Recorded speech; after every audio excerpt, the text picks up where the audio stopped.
Back to WION World is One. You're watching Speed News with me, Vidur Kathuria. Let's get started.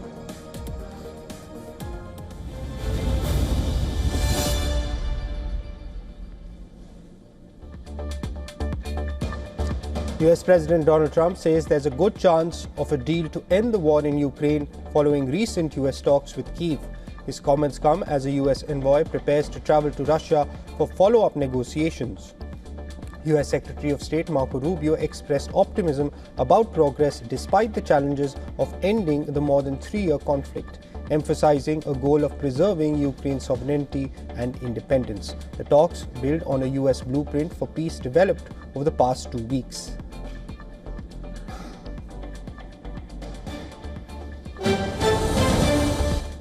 US President Donald Trump has confirmed he recently spoke with Venezuelan leader Nicolas Maduro amid rising tensions between the two countries.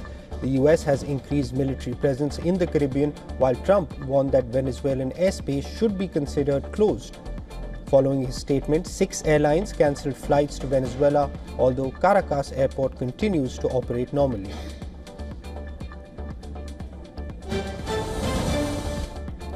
Venezuela's National Assembly says it will form a special commission to investigate US strikes on suspected drug trafficking boats off its coast and in the eastern Pacific. Congressional President Jorge Rodriguez said the probe will examine a Washington Post report claiming that US Defense Secretary Pete Hegseth ordered the killing of everyone aboard one of the boats during a September strike, and that a second strike targeted 2 survivors. Maduro and his government have denied any involvement in crime and have accused the US of seeking regime change out of a desire to control Venezuela's vast oil reserves.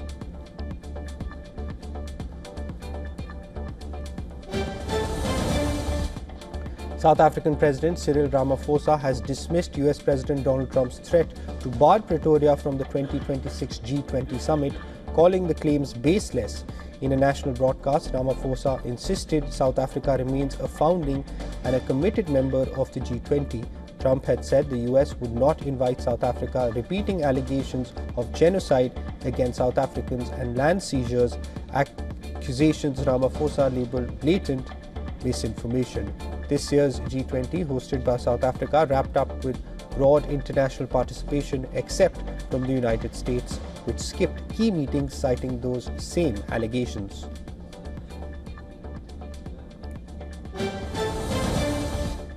Israeli Prime Minister Benjamin Netanyahu has formally requested a presidential pardon, a move that could derail years of corruption trials. Netanyahu says the cases against him are tearing the country apart and hampering his ability to govern, but he has admitted no wrongdoing. Opposition leader Yair Lapid has pushed back, urging President Herzog to reject the request unless Netanyahu admits guilt, shows remorse and leaves politics. Herzog's office confirms the pardon request has been received and will be reviewed, but traditionally Israeli pardons follow a conviction and an acknowledgement of wrongdoing, neither of which Netanyahu has done.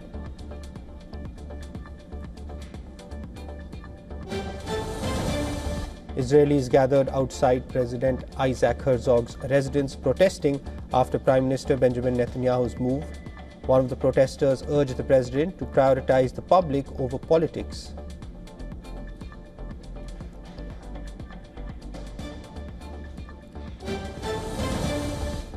Russia says its forces have pushed forward in the city of Pokrovsk, while Ukraine claims it has beaten back Russian assaults along several fronts. Moscow reports strikes across multiple regions, including Sumy and Kharkiv, hitting more than 140 targets and shooting down over 200 Ukrainian drones. Ukraine's military says it repelled attacks in several directions during more than 270 frontline clashes. President Zelensky says Russia has launched roughly 1,400 drones and over 1,000 guided bombs. This week, meanwhile, Russia has condemned Ukraine for recent strikes on 2 oil tankers and the port of Novorossiysk in the Black Sea.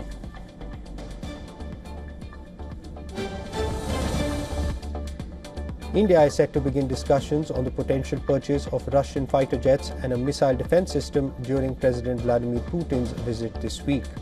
According to Bloomberg, New Delhi and Moscow share a special strategic partnership under which India may consider acquiring Su-57 jets and an advanced S-500 missile defense shield. Putin's state visit, his first to India since 2021, runs from December 4th to 5th and will include the 23rd India-Russia Annual Summit, talks with Prime Minister Narendra Modi and a state banquet hosted by President Draupadi Murmu.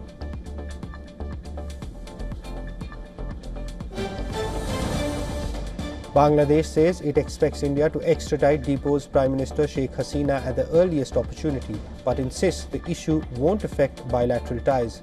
Hasina was sentenced to death in absentia for crimes against humanity linked to last year's crackdown on student protests. Dhaka may seek her return through the International Criminal Court. Separately, a national investigation into the Bangladesh Rifles mutiny, which killed 74 people, alleges involvement of Awami League figures and external forces. Report names former lawmaker Sheikh Fazle Noor Taposh as chief coordinator, claiming the mutiny occurred with Hasina's approval.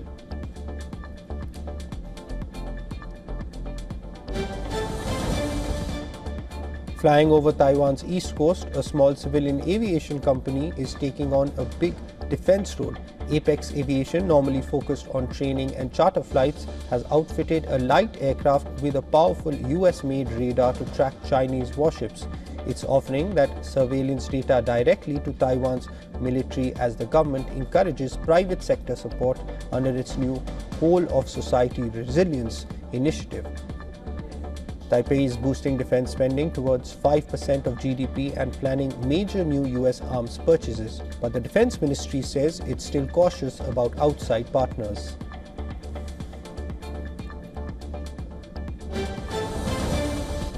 Supporters of former President Jair Bolsonaro gathered outside Brasilia's National Museum to demand amnesty for him. Bolsonaro is serving a 27-year prison sentence after being convicted by a panel of Supreme Court justices for attempting to overthrow Brazil's democracy following his 2022 election loss. The plot included plans to kill President Lula da Silva and to incite an insurrection in early 2023. Fewer than 100 people attended the rally, despite organizers' expectations of a larger amount.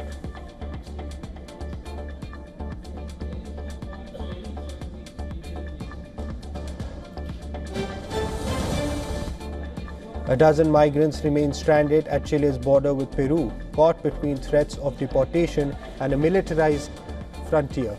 Peru has deployed soldiers and police to block the southern border after Chilean presidential frontrunner Jose Antonio Cast vowed to expel undocumented migrants shortly after taking office. This prompted a surge of migrants to the Chacaluta crossing in Arica, many of whom are now stuck, unable to move forward or return.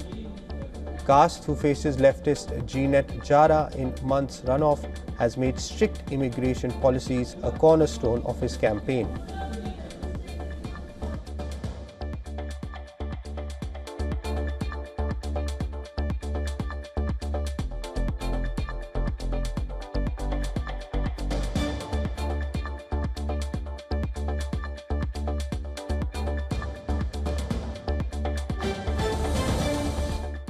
Conservative National Party contender Nasri Asfoura has moved into the lead in Honduras's presidential race. With 34% of ballots counted, this is according to the country's electoral authority.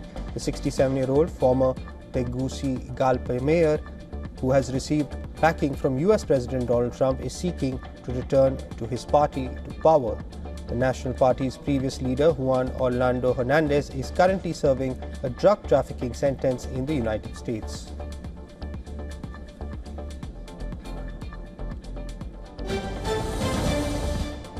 In India, the National Investigation Agency conducted raids at around 8 locations in Jammu and Kashmir linked to the Jaish white-collar module and the Delhi Red Fort blast. Raids took place at the homes of arrested Maulvi Irfan in Nadigam, Shopian, as well as residences of Dr. Adil and Dr. Muzammil in Malangpura, Pulwama, and Amir in Sambura, Pulwama. Authorities are seeking material evidence as Maulvi Irfan has emerged as a key connection in the investigation.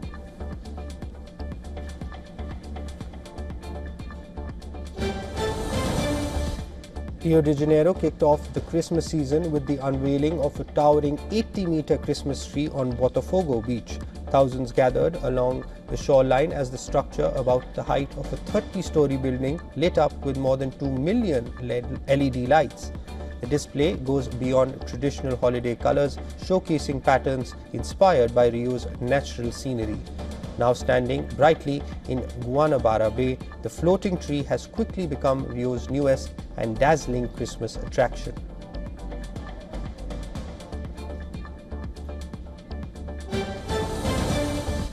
In India, the winter session of Parliament begins, featuring 15 sittings over 19 days and a packed legislative agenda. Speaking ahead of the proceedings, Prime Minister Narendra Modi underscored the need for constructive engagement and effective governance during the session.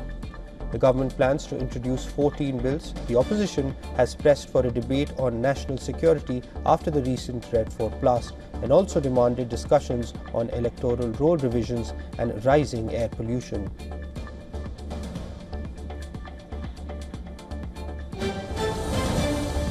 Sri Lanka has declared a state of emergency after Cyclone Ditwa triggered floods and landslides that have claimed at least 340 lives.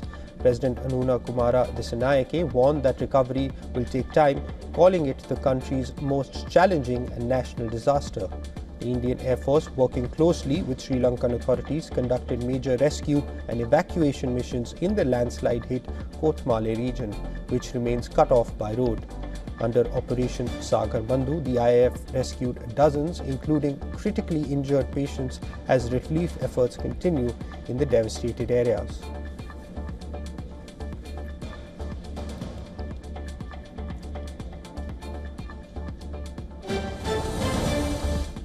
In Thailand, floods have claimed over 170 lives and left more than 100 people injured. The government has announced an ex gratia payment of $62,000 for victims, but public criticism is growing over the handling of the disaster. In response, 2 local officials have been suspended over alleged failures in flood management as authorities face mounting pressure to improve rescue and relief efforts.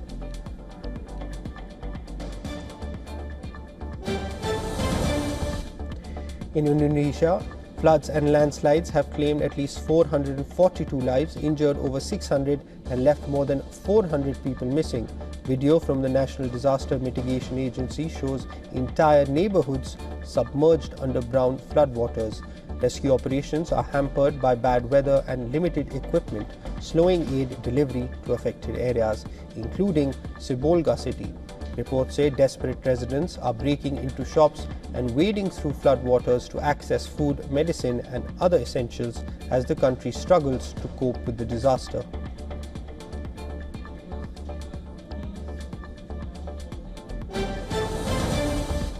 A new storm is moving into the mid-Atlantic and northeast, expected to drop up to a foot of snow by Tuesday. The National Weather Service has issued a winter weather advisory for Lewis County, New York through Monday night. Officials say the area could see 4 to 8 inches, with the heaviest snow across Tug Hill and the southern half of the county. Travelers should prepare for snow-covered roads and reduced visibility, and officials are urging everyone to drive with caution.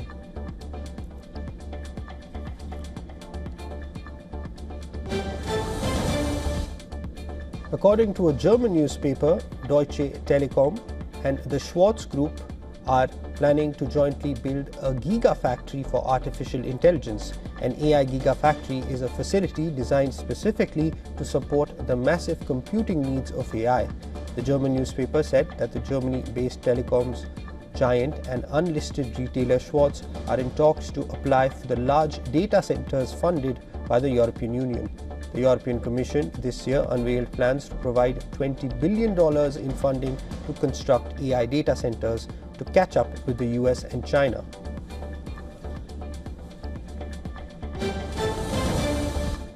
South Korean e-commerce giant Coupang has apologized after a major data breach exposed personal information of 33.7 million users through unauthorized data access.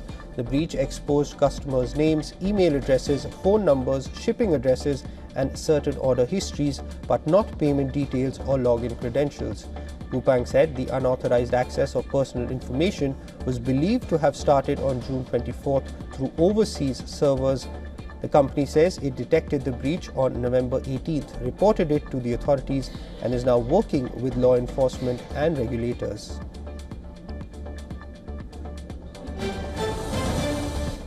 The Australian Securities Exchange or ASX announcement platform went down on Monday, forcing trading halts on companies set to release price-sensitive information. The ASX says trading and settlement are not affected, but the outage adds to a series of performance issues criticised by Australian Securities and Investment Commission and the Reserve Bank of Australia. The outage comes after CME Group, the world's largest exchange operator, on Friday suffered one of its longest outages in years, halting trading across stocks, bonds, commodities and currencies.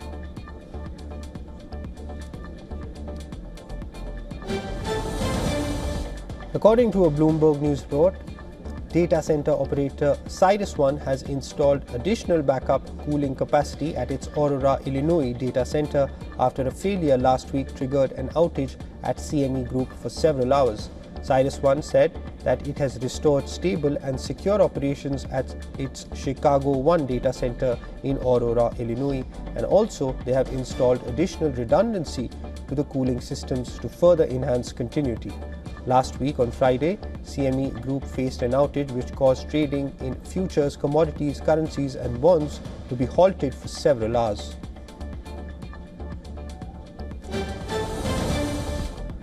At the start of the new month, Asian markets showed no clear direction, with stocks alternating between gains and losses.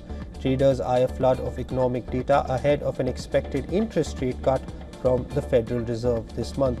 An Asia stock gauge fluctuated after capping its best weekly advance in about 2 months.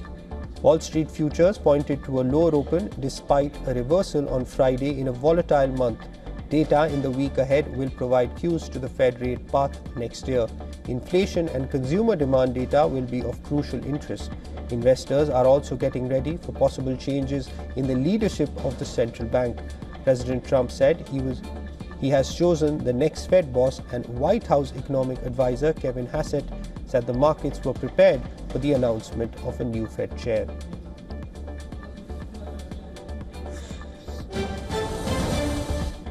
OPEC Plus has agreed to hold oil production steady through the January to March period of 2026, keeping about 3.24 million barrels per day of voluntary cuts intact.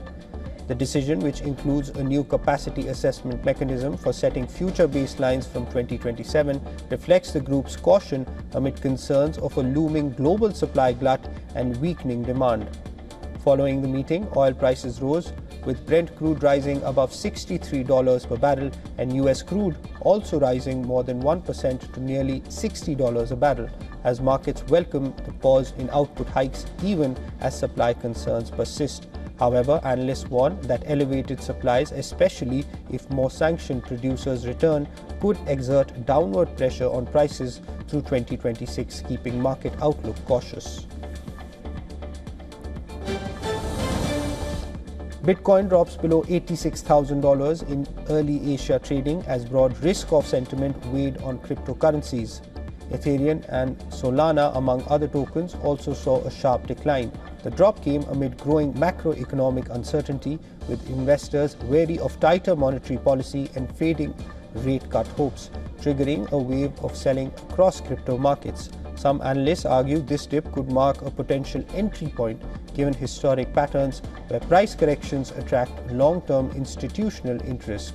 Still, many traders remain cautious. Volatility is elevated and broader market conditions, particularly shifting global interest rate expectations, continue to affect sentiment.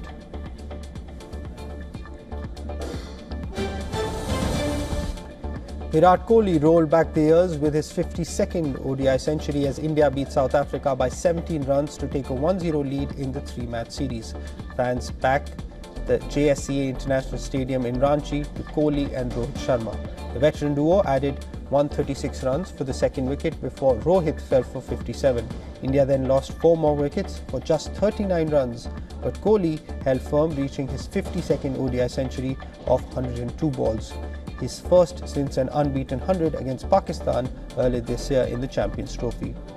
With this 100, Kohli now holds the record for the most centuries in a single format, surpassing the joint record he previously shared with Sachin Tendulkar.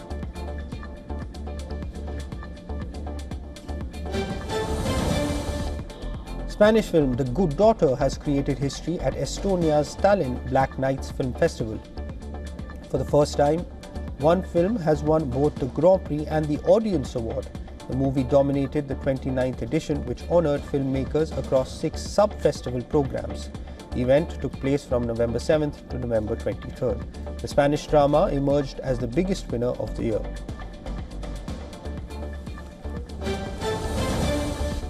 Palme d'Or winner Cristian Mungiu is gearing up for a return to the Cannes Festival in 2026. The Romanian filmmaker will debut his first English-language film, Fjord. Actors Sebastian Stan and Renat Renciv will star in the movie. They play a mixed Romanian-Norwegian couple who move back to the wife's childhood village with their children. The film marks Mungiu's return to directing after 3 years. The 57-year-old is currently attending the Marrakesh Film Festival. Veteran Kannada actor Mysore Shrikantaya Umesh has died at the age of 80. According to reports, he had been battling cancer. The late star rose to fame in the 1960s with his breakthrough role in Makkala Rajya. The film firmly established him in the Kannada industry. His other notable work includes Anupama and Guru Shishyaru. The film fraternity is mourning the loss of the respected actor.